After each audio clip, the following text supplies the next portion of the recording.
तुकोबारायांच्या शिळामिंदारा भाजप सांगण्याच्या धाडस करतो की जगद्गुरु तुकोबारायांची अभंगाची गाथा तमाम सर्व नागरिकांना, देशवासियांना, जगवासियांना प्रेरणादायक असताना सुद्धा ज्यावेळेस जगद्गुरु तुकोबारायांची गाथा इंद्रायणी नदीच्या डोहामध्ये बुडवण्यात आली आणि त्यानंतर जगद्गुरु तुकोबाराय 13 दिवस एका शिळेवरती अनुष्ठानासाठी बसले होते, तोच दैवी चमत्कार असा घडला की इंद्रायणी मातेला तीर्थक्षेत्राचा दर्जा मिळाला. तुकाराम महाराज ज्या शिळेवरती बसलेले होते त्या शिळेला शिळा मंदिराची उपमा मिळाली आणि जगद्गुरु संत श्रेष्ठ तुकाराम महाराज हे जगद्गुरु असल्याचे या इंद्रायणी मातेने या जगाला सांगितले. ही जगद्गुरु तुकोबारायांची उंची आहे. आनंदाची डोही आनंद तरंगे अशी अवस्था असताना सुद्धा केवळ जगाच्या कल्याणा संतांच्या विभूती देह कष्टविधी परोपकारी जगातील दुःखे नाहीसे करण्याकरता अवतार पुरुष जन्म घेत असतात. आणि असेच संत कोटीतील मुकुट शिरोमणी जगद्गुरु संत श्रेष्ठ तुकाराम महाराज आज 400 वर्षानंतर सुद्धा आपणास आदरणीय, पूजनीय आणि अनुकरणीय असेच आहेत. जगद्गुरु तुकोबारायांची अभंगाची गाथा आणि जगद्गुरु तुकोबारायांचं जीवन ह्यामध्ये काडीचाही संबंध नव्हता, काडीचाही फरक पडत नव्हता. आपण जे बोलतो ते वागून दाखवत होते. त्याचप्रमाणे जगद्गुरु तुकोबारायांची पालखी आणि संत ज्ञानेश्वर महाराजांची पालखी इसवी सन 1685 साली जगद्गुरु तुकाराम महाराजांचे पुत्र तपोनिधी नारायण महाराज यांनी सुरू केली आणि ह्या पालखी मार्गाचा विस्तार आपल्या देशाचे पंतप्रधान नरेंद्रजी मोदी यांनी चौपदरीकरण रस्ता करून केला. मोदीजी आज आपण देशाचे पंतप्रधान म्हणून जरी या ठिकाणी उपस्थित असला तरी आमच्यासाठी तुकोबारायांचे चिरंजीव तपोनिधी नारायण महाराज म्हणून आपण देऊमध्ये आलेला आहात आणि आम्हाला आणि या वारकरी संप्रदायाला निश्चित त्याचा अभिमान आहे. आज या ठिकाणी हा जो मंडप, ही जी व्यवस्था ज्या लोकांनी केलेली आहे, ज्या कार्यकर्त्यांनी केलेली आहे, त्यांच्याबद्दल मी फक्त 2च शब्द या ठिकाणी बोलू शकतो. कारण कृतज्ञता हा देवकरांचा फार मोठा मान आहे. वाऱ्या हाती चाले माप सज्जनाचे, कीर्तिमुखी त्यांचे नारायण. खरोखर आज आपल्या सर्वांची व्यवस्था करण्यात आलेली आहे आणि हे व्यवस्था करणारे आमचे मावळचे माजी आमदार माननीय बाळासाहेब बेगडे, मी आपला फार फार ऋणी आहे. रामकृष्ण हरी.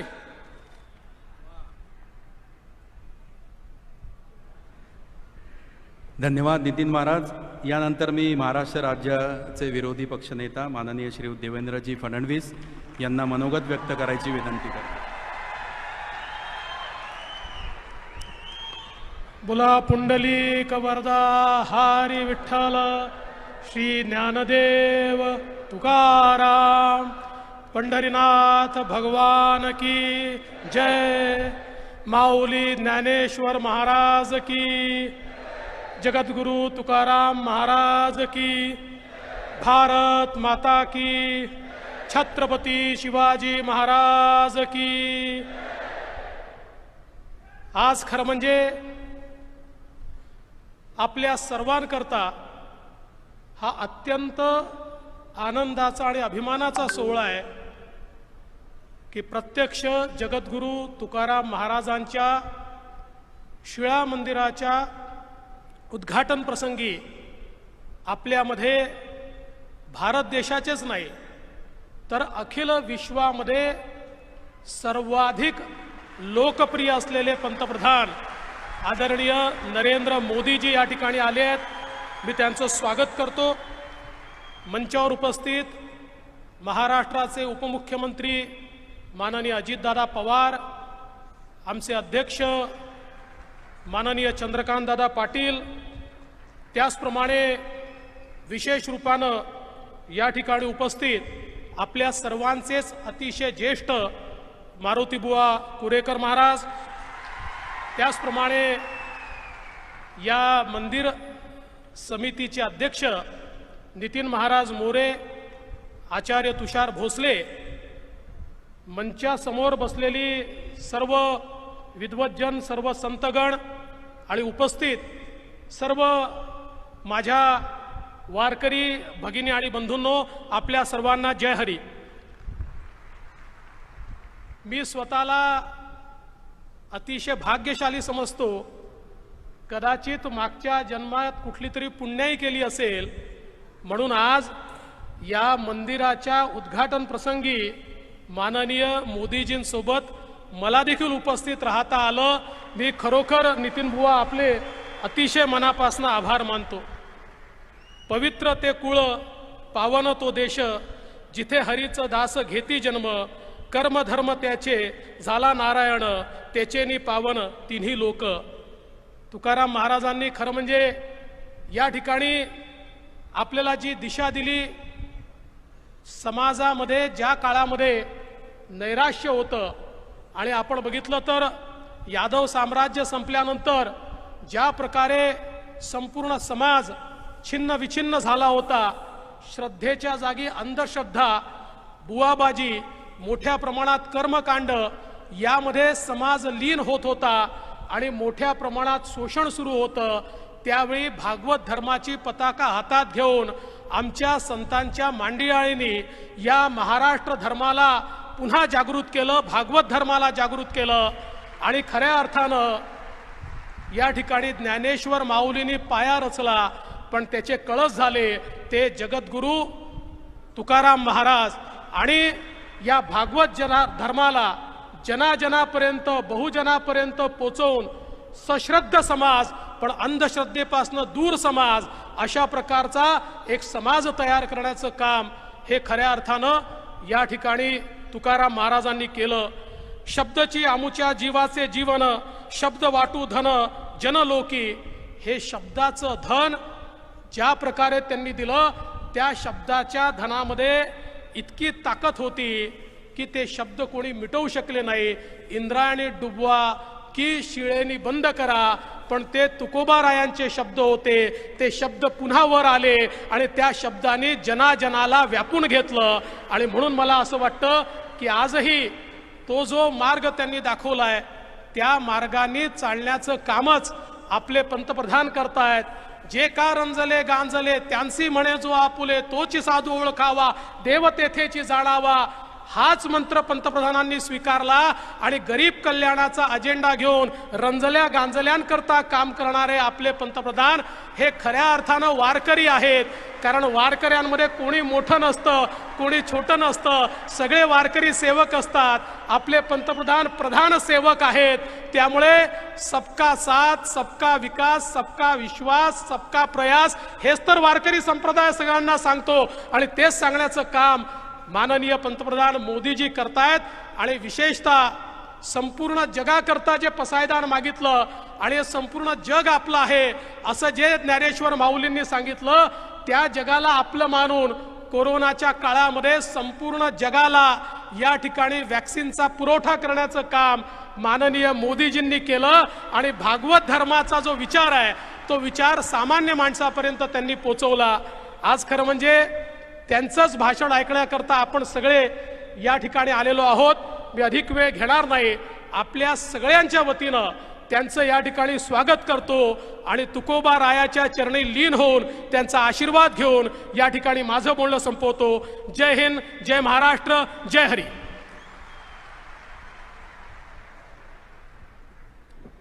निवृत्ती ज्ञानदेव सोपान मुक्ताई एकनाथ नामदेव तुकाराम ईश्वरनिष्ठांच्या मांदियाळीमध्ये 18 पगड जातींना सामावून घेणारा पंढरपूरचा विठ्ठल, ज्याच्यामध्ये नरहरी सोनार आहे, सावता माळी आहेत आणि चोखोबा आहेत. संत चोखामेळा व परिवार यांची सार्थ अभंग गाथा याचं विमोचन यानंतर माननीय पंतप्रधान नरेंद्रजी मोदी यांच्या शुभ हस्ते होणार आहे, ज्याची निर्मिती केलेली आहे संत चोखामेळा अध्यासन केंद्र पुणे आणि विवेक व्यासपीठ पुणे यांनी. संपादक डॉक्टर ओम श्री दत्तोपासक. श्री संत चोखामेळा व परिवार सार्थ अभंग गाथेचं विमोचन माननीय पंतप्रधान नरेंद्रजी मोदी यांनी करावं अशी नम्र विनंती.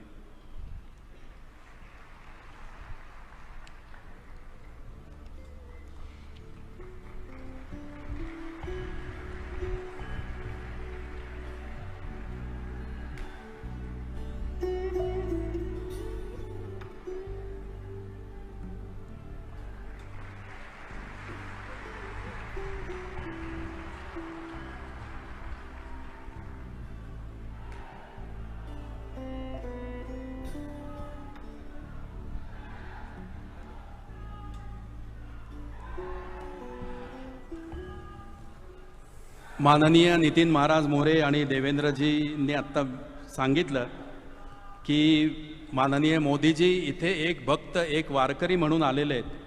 जगद्गुरू तुकाराम महाराजांचा अभंग आहे, खेळ मांडियेला वाळवंटी ठाई नाचती वैष्णव भाई रे. आणि म्हणूनच सर्वोच्च पदावर असणाऱ्या माननीय नरेंद्र मोदीजींना सुद्धा प्रेमाने नरेंद्र भाई असं संबोधलं जातं. त्या माननीय नरेंद्रजी मोदी यांना यानंतर मी वैष्णव संवाद सभेमध्ये आम्हाला संबोधित करण्याची विनंती करतो.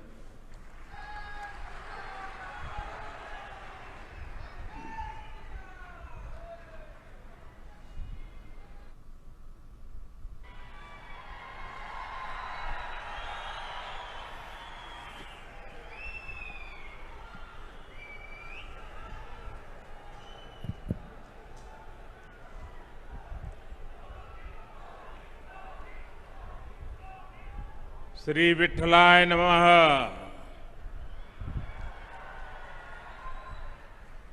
नमो सद्गुरु तुक्या ज्ञान दीपा. नमो सद्गुरु सच्चिदानंद रूपा. नमो सद्गुरु भक्त कल्याण मूर्ति. नमो सद्गुरु भास्करा पूर्ण कीर्ति. मस्तक है पायावरी या वारकरी संतांच्या.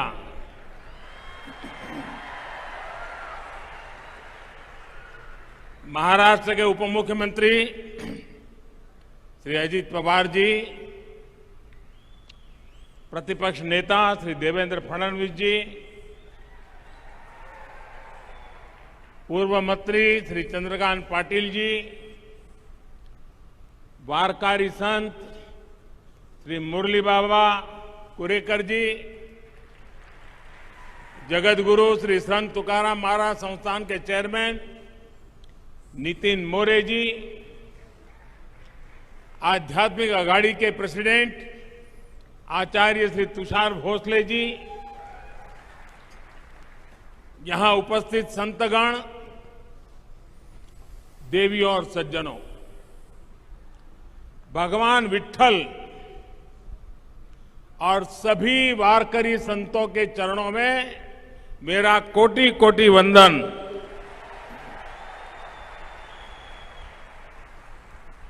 हमारे शास्त्रों में कहा गया है कि मनुष्य जन्म में सबसे दुर्लभ संतों का सत्संग है.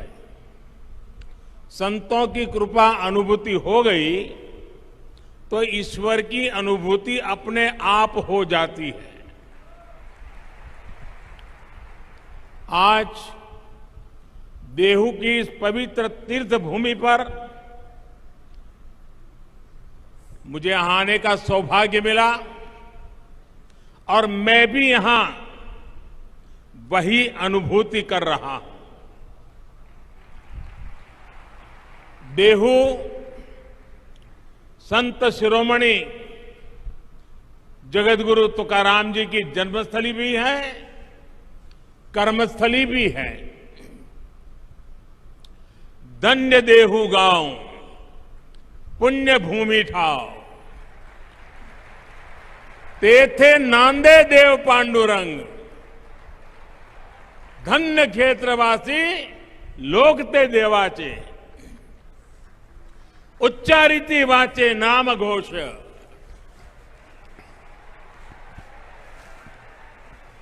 देहू में भगवान पांडुरंग का नित्य निवास भी है और यहां का जन जन स्वयं भी भक्ति से ओतप्रोत संत स्वरूप ही है. इसी भाव से मैं देहू के सभी नागरिकों को, मेरी माताओं बहनों को आदरपूर्वक नमन करता हूं.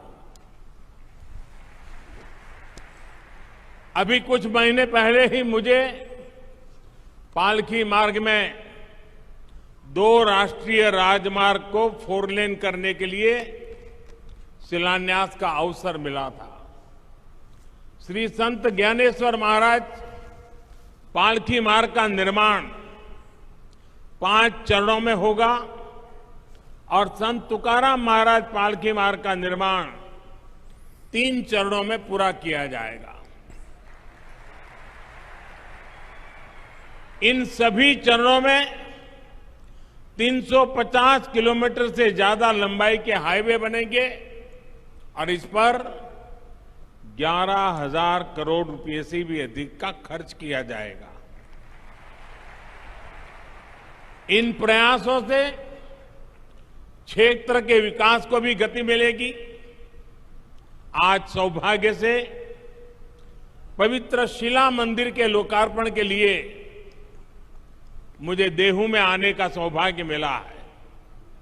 जिस शिला पर स्वयं संत तुकाराम जी ने 13 दिनों तक तपस्या की हो, जो शिला संत तुकाराम जी के बोध और वैराग्य की साक्षी बनी हो, मैं मानता हूं कि वो सिर्फ शिला नहीं, वो तो भक्ति और ज्ञान की आधारशिला स्वरूप है। देहू का शिला मंदिर न केवल भक्ति की शक्ति का एक केंद्र है, बल्कि भारत के सांस्कृतिक भविष्य को भी प्रशस्त करता है। इस पवित्र स्थान का पुनर्निर्माण करने के लिए मैं मंदिर न्यास और सभी भक्तों का हृदयपूर्वक अभिनंदन करता हूं, आभार व्यक्त करता हूं। जगतगुरु संत तुकाराम जी की गाथा कहा था, जिन्होंने संवर्धन किया था, उन संताजी महाराज जगडाणे जी, इनका स्थान सदुम्बरे भी पास में ही है। मैं उनको भी नमन करता हूं। साथियों, इस समय देश अपनी आजादी का अमृत महोत्सव मना रहा है। हमें गर्व है कि हम दुनिया की प्राचीनतम जीवित सभ्यताओं में से एक है। इसका श्रेय अगर किसी को जाता है तो भारत की संत परंपरा को है, भारत के ऋषियों मनीषियों को है। भारत शाश्वत है क्योंकि भारत संतों की धरती है। हर युग में हमारे यहां देश और समाज को दिशा देने के लिए कोई न कोई महान आत्मा अवतरित होती रही है। आज देश संत कबीरदास की जयंती मना रहा है। ये संत ज्ञानेश्वर महाराज, संत निवृत्तिनाथ महाराज, संत सोपन देव और बहन आदिशक्ति मुक्ताबाई जैसे संतों की समाधि का 725वां वर्ष भी है। ऐसी महान विभूतियों ने हमारी शाश्वतता को सुरक्षित रखकर भारत को गतिशील बनाए रखा। संत तुकाराम जी को तो संत बहनाबाई ने संतों के मंदिर का कलश कहा है। उन्होंने कठिनाई और मुश्किलों से भरा जीवन जिया। अपने समय में उन्होंने अकाल जैसी परिस्थितियों का सामना किया। संसार में उन्होंने भूख देखी, भूखमरी देखी। दुख और पीड़ा के ऐसे चक्र में जब लोग उम्मीद छोड़ देते हैं, तब संत तुकाराम जी समाज ही नहीं बल्कि भविष्य के लिए भी आशा की किरण बनकर उभरे। उन्होंने अपने परिवार की संपत्ति को लोगों की सेवा में समर्पित कर दिया। ये शिला उनके उसी त्याग और वैराग्य की साक्षी है। साथियों, संत तुकाराम जी की दया, करुणा और सेवा का बोध उनके अभंगों के रूप में आज भी हमारे पास है। इन अभंगों ने हमारी पीढ़ियों को प्रेरणा दी है। जो भंग नहीं होता, जो समय के साथ शाश्वत और प्रासंगिक रहता है, वही तो अभंग होता है।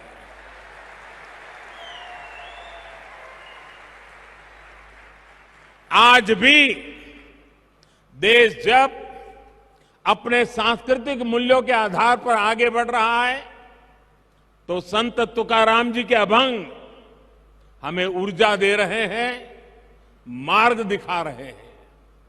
संत नामदेव, संत एकनाथ, संत सावता महाराज, संत नरहरि महाराज, संत सेना महाराज, संत गौरोबा काका, संत चोखा मेला, इनके प्राचीन अभंगों से हमें नित नई प्रेरणा मिलती है।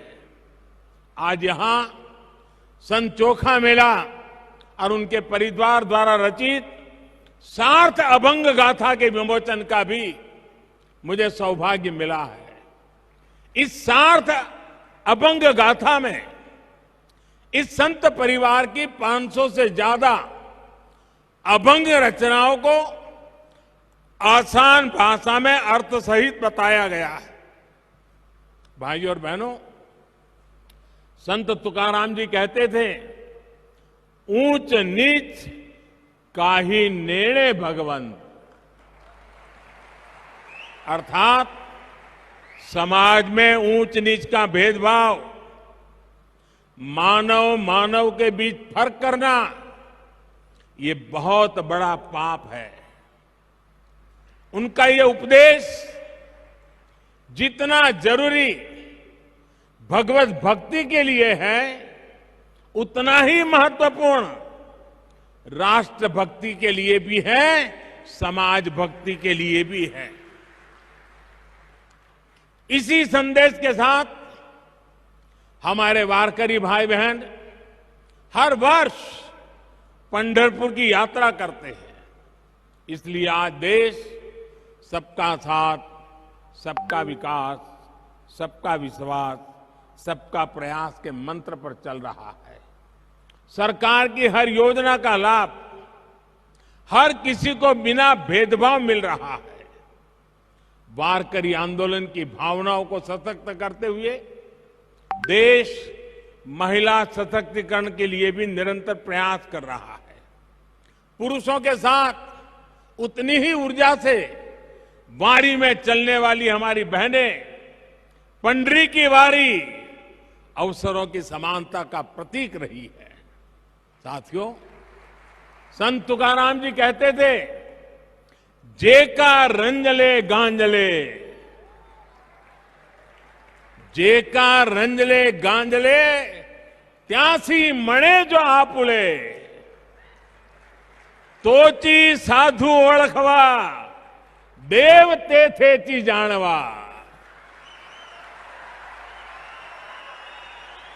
यानी समाज की अंतिम पंक्ति में बैठे व्यक्ति को अपनाना, उनका कल्याण करना, यही संतों का लक्षण है। यही आज देश के लिए अंत्योदय का संकल्प है, जिसे लेकर देश आगे बढ़ रहा है।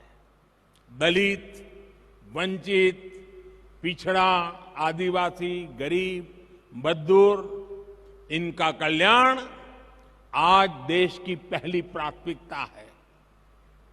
भाइयों और बहनों, संत अपने आप में एक ऐसी ऊर्जा की तरह होते हैं जो भिन्न भिन्न स्थितियां, परिस्थितियों में समाज को गति देने के लिए सामने आते हैं। आप देखिए, छत्रपति शिवाजी महाराज जैसे राष्ट्र नायक के जीवन में भी तुकाराम जी जैसे संतों ने बड़ी अहम भूमिका निभाई है। आजादी की लड़ाई में वीर सावरकर जी को जब सजा हुई, तब जेल में वो हथकड़ियों की चीपली जैसा बजाते हुए तुकाराम जी के अभंग गाया करते थे। अलग अलग कालखंड, अलग अलग विभूतियां, लेकिन सबके लिए संत तुकाराम जी की वाणी और ऊर्जा उतनी ही प्रेरणादायक रही है। यही तो संतों की वो महिमा है जिसके लिए नेति नेति कहा गया है। साथियों, तुकाराम जी के इस शिला मंदिर में प्रणाम करके अभी आषाढ़ में पंढरपुर की जी यात्रा भी शुरू होने वाली है। चाहे महाराष्ट्र में पंढरपुर यात्रा हो या उड़ीसा में भगवान जगन्नाथ जी की यात्रा, चाहे मथुरा में ब्रुज की परिक्रमा हो या काशी में पंचकोशी परिक्रमा, चाहे चार धाम यात्रा हो या चाहे फिर अमरनाथ जी की यात्रा, ये यात्राएं हमारी सामाजिक और आध्यात्मिक गतिशीलता के लिए ऊर्जा स्रोत की तरह है। इन यात्राओं के जरिए हमारे संतों ने एक भारत श्रेष्ठ भारत की भावना को जीवंत रखा है। विविधताओं को जीते हुए भी भारत हजारों वर्षों से एक राष्ट्र के रूप में जागृत रहा है, क्योंकि ऐसी यात्राएं हमारी विविधताओं को जोड़ती रही है। भाइयों और बहनों, हमारी राष्ट्रीय एकता को मजबूत करने के लिए आज ये हमारा दायित्व है कि हम अपनी प्राचीन पहचान और परंपराओं को चैतन्य रखें। इसलिए आज जब आधुनिक टेक्नोलॉजी और इंफ्रास्ट्रक्चर भारत के विकास का पर्याय बन रहे हैं, तो हमें ये सुनिश्चित कर रहे हैं कि विकास और विरासत दोनों एक साथ साथ आगे बढ़े। आज पंढरपुर पालकी मार्ग का आधुनिकीकरण हो तो चार धाम यात्रा के लिए भी नए हाईवे बन रहे हैं। आज अयोध्या में भव्य राम मंदिर भी बन रहा है। काशी विश्वनाथ धाम परिसर भी अपने नए स्वरूप में उपस्थित है और सोमनाथ जी में भी विकास के बड़े काम किए गए हैं। पूरे देश में प्रसाद योजना के तहत तीर्थ स्थानों और पर्यटन स्थलों का विकास किया जा रहा है। महर्षि वाल्मीकि जी ने रामायण में भगवान राम से जुड़े जिन स्थलों का जिक्र किया है, रामायण सर्किट के रूप में उनका भी विकास किया जा रहा है। इन 8 वर्षों में बाबा साहब आंबेडकर के पंच तीर्थों का भी विकास हुआ है। चाहे महू में बाबा साहेब की जन्मस्थली का विकास हो, लंदन में जहां रखकर वो पढ़ा करते थे उस घर को स्मारक में बदलना हो, मुंबई में चैत्य भूमि का काम हो, नागपुर में दीक्षा भूमि को अंतर्राष्ट्रीय स्तर पर विकसित करने की बात हो, दिल्ली में महापरिनिर्वाण स्थल पर मेमोरियल का निर्माण हो, ये पंचतीर्थ नई पीढ़ी को बाबा साहब की स्मृतियों से निरंतर परिचित करा रही है। साथियों, संत तुकाराम जी कहते थे, असाध्यते साध्य करीता सायास, असाध्यते साध्य करीता सायास, कारण अभ्यास तुकामणे। अर्थात अगर सही दिशा में सबका प्रयास हो तो असंभव को भी प्राप्त करना संभव हो जाता है। आज आजादी के 75वें साल में देश ने 100% लक्ष्यों को पूरा करने का संकल्प लिया है। देश गरीबों के लिए जो योजनाएं चला रहा है, उन्हें बिजली, पानी, मकान और इलाज जैसी जीवन की जीने की मौलिक जरूरतों से जोड़ रहा है। हम उन्हें 100% लोगों तक पहुंचाना है। इसी तरह देश ने पर्यावरण, जल संरक्षण और नदियों को बचाने जैसे अभियान शुरू किए हैं। हमने स्वस्थ भारत का संकल्प लिया है। हमें इन संकल्पों को भी 100% पूरा करना है। इसके लिए सबके प्रयास की, सबकी भागीदारी की जरूरत है। हम सभी देश सेवा के इन दायित्वों को अपने आध्यात्मिक संकल्पों का हिस्सा बनाएंगे तो देश का उतना ही लाभ होगा। हम प्लास्टिक मुक्ति का संकल्प लेंगे, अपने आसपास झीलों, तालाबों को साफ रखने का संकल्प लेंगे तो पर्यावरण की रक्षा होगी। अमृत महोत्सव में देश ने हर जिले में 75 अमृत सरोवर बनाने का भी संकल्प लिया है। इन अमृत सरोवरों को आप सभी संतों का आशीर्वाद मिल जाए, उनके निर्माण में आपका सहयोग मिल जाए तो इस कार्य की गति और बढ़ जाएगी। देश इस समय प्राकृतिक खेती को भी मुहिम के रूप में आगे बढ़ा रहा है। ये प्रयास वारकरी संतों के आदर्शों से जुड़ा हुआ है। हम कैसे प्राकृतिक खेती को हर खेत तक ले जाएं, इसके लिए हमें मिलकर काम करना होगा। अगले कुछ दिन बाद अंतर्राष्ट्रीय योग दिवस भी आने वाला है। आज जिस योग की दुनिया में धूम है वो हमारे संतों की ही तो देन है। मुझे विश्वास है आप सब योग दिवस को पूरे उत्साह से मनाएंगे और देश के प्रति इन कर्तव्यों का पालन करते हुए नए भारत के सपनों को पूरा करेंगे। इसी भाव के साथ मैं मेरी वाणी को विराम देता हूं और मुझे जो अवसर दिया, जो सम्मान दिया, इसलिए आप सबका सर झुका करके अभिनंदन करता हूं, धन्यवाद करता हूं। जय जय रामकृष्ण हरि, जय जय रामकृष्ण हरि, हर हर महादेव।